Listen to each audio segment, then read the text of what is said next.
Chers téléspectateurs, bonjour chères téléspectatrices, Aksharam TV vous dit bonjour. J'espère que vous allez bien. Aujourd'hui, nous allons débattre d'un thème connu de tous, le thème qui fait l'objet même de la raison d'être de la spiritualité, Dieu. Lorsque je dis Dieu, on dira, ça c'est un mot français, je suis d'accord, mais en langage fond, on dit Mahou. Je ne sais pas comment ça se dit dans les autres langues. De toutes les façons, le thème sur lequel nous allons échanger aujourd'hui s'intitule donc Dieu. Dieu est devenu aujourd'hui, disons, un concept tellement important que c'est devenu, disons, ce qui se chante, surtout dans toutes les bouches, sur toutes les lèvres, c'est Dieu par ici, c'est telle divinité par là, c'est telle chose par ici. Et tout ça, je pense que ça permet d'avoir de bon espoir pour l'humanité. Ça permet d'avoir de bon espoir pour l'humanité parce que cela nous conduit inexorablement à reconnaître tout simplement que nous ne pouvons pas faire semblant d'être autre chose que ce que nous sommes. Si aujourd'hui, Dieu, que ce soit en matière donc de recherche, en matière de prière, en matière donc d'adoration, en matière de connaissance, devient un sujet si important, cela veut dire qu'il y a quelque chose en nous qui a envie de connaître cette histoire.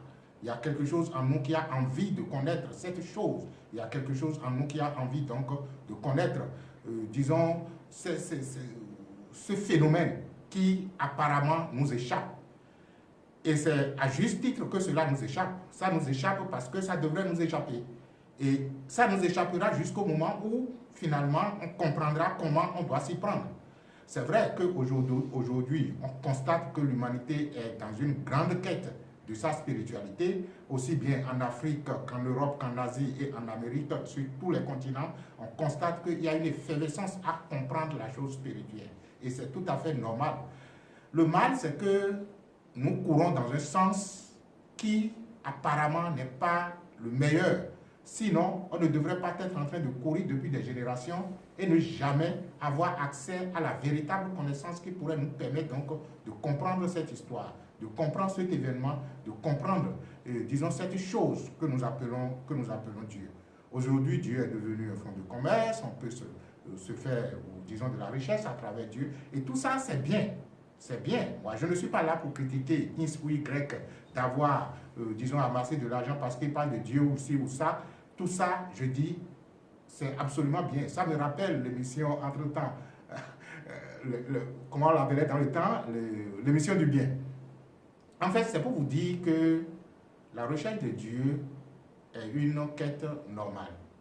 Une quête tellement normale que dès que nous arrivons dans ce monde, dès que nos pieds foulent la terre, on commence par se demander mais quelle est cette chose qui nous a permis de rester ici. Je me rappelle, déjà dans la tendre enfance, je posais déjà des questions à mes parents pour demander mais pourquoi les gens, qui a créé le monde? Comment nous nous sommes retrouvés ici? Et on va se retrouver où? Et des enfants récalcitrants comme ça, lorsqu'ils se retrouvent dans des cours de catéchèse, ils deviennent des casse-têtes pour les maîtres catéchistes. Et dans le temps, quand nous, on posait les questions, on nous faisait dire tout simplement qu'il fallait croire en Jésus et que la croyance en Jésus nous donnerait donc l'accès à un monde éternel après notre mort. Ça ne nous donnait pas satisfaction parce que s'il ne nous est pas possible de comprendre ce que nous sommes à partir d'ici, comment serons-nous sûrs que dès que nous allons quitter cette terre, on va comprendre? Il s'agit alors donc de comprendre ce que nous sommes pour aller à la recherche de Dieu. Donc, je dis, Dieu, c'est bien que nous ayons envie de le connaître, mais il a été dit, même si, on dira que nous sommes en train de citer, disons, le livre saint qu'on appelle la Bible, il a été dit que nous sommes créés à l'image et à la ressemblance de Dieu. Donc nous estimons que si nous sommes créés à l'image et à la ressemblance de Dieu, la première quête de Dieu doit commencer d'abord par l'image de Dieu en nous. Alors, il s'agira donc de reconnaître en soi la qualité de Dieu que nous sommes pour pouvoir donc, à partir donc de cette qualité de Dieu que nous sommes, c'est-à-dire l'image de Dieu que nous sommes, dès lors que nous allons reconnaître cette image pourrait donc nous permettre d'aller à la recherche du véritable Dieu. Il est impossible de connaître Dieu sans se connaître véritablement. Se connaître véritablement, c'est lorsqu'on se dépouille de tout ce que l'on pense que l'on est, qui suis-je, et que véritablement cette formule émerge au plus profond de soi, on commence donc par reconnaître ce que l'on est à l'image de Dieu. Et l'autre disait, Socrate disait, homme, connais-toi toi-même et tu connaîtras Dieu et tous les univers. Donc la question est encore d'actualité. Comment faire pour se connaître soi-même? Comment faire pour connaître l'image de Dieu en soi? Il s'agit tout simplement de commencer par nier ce qu'on n'est pas. Parce que c'est l'acceptation à ce que nous ne sommes pas qui nous a fait nier ce que nous sommes. Rappelez-vous l'histoire du Saint Paul ou bien de qui a nié Jésus 3 fois. On a dit, en fait, il a nié son identité intérieure. Donc, il s'agit donc de commencer par nier maintenant ce que nous avons accepté que nous sommes et que véritablement nous ne sommes pas. Nous ne sommes pas ce corps physique, nous ne sommes pas notre appartenance familiale, nous ne sommes pas notre appartenance ethnique, nous ne sommes pas notre appartenance, culturelle ou religieuse et tout le reste. Et lorsque tout ça là, on commence par nier, on commence donc par immerger dans quelque chose qu'on appelle l'infini et l'illimité être de l'être.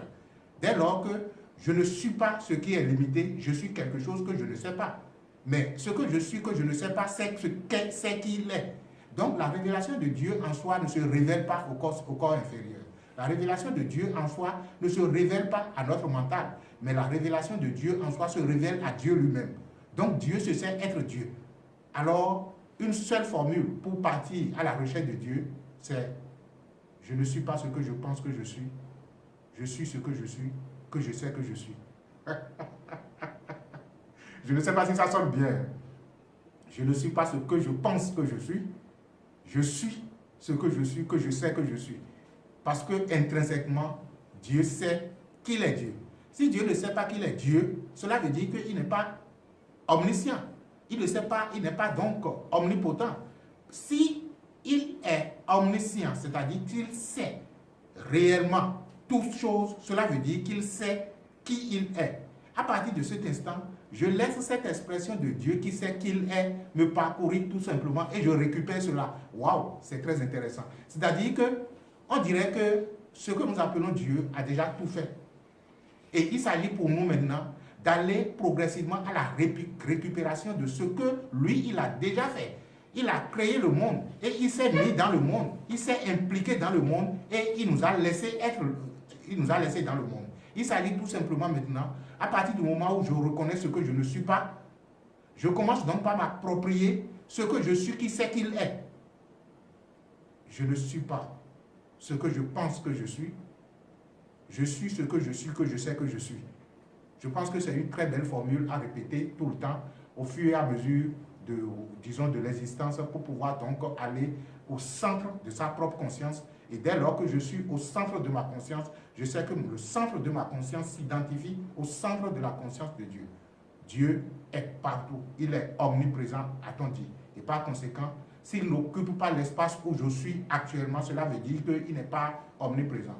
Si Dieu est omniprésent, il est indéniable qu'il occupe l'espace que je suis. Et s'il occupe l'espace que je suis, je peux laisser cet espace que je suis être Dieu, se déclarer être Dieu.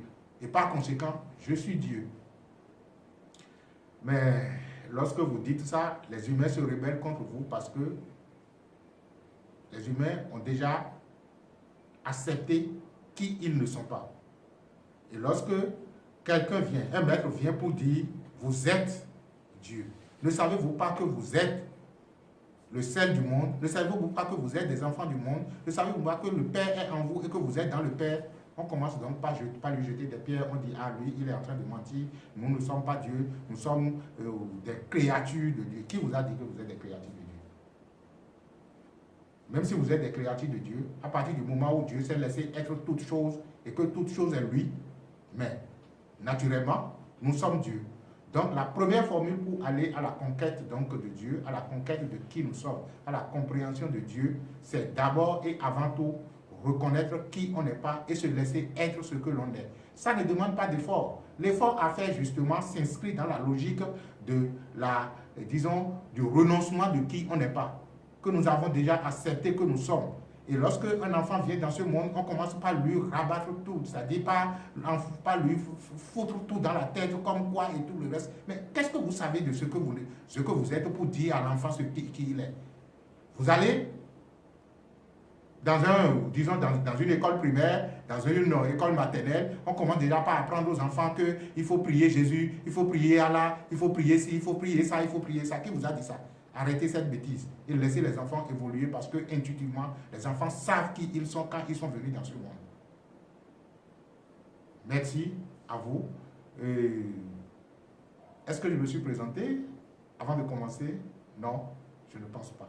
Moi, c'est Maurice Awende, on m'appelle. Je suis donc enseignant en métaphysique, enseignant spirituel.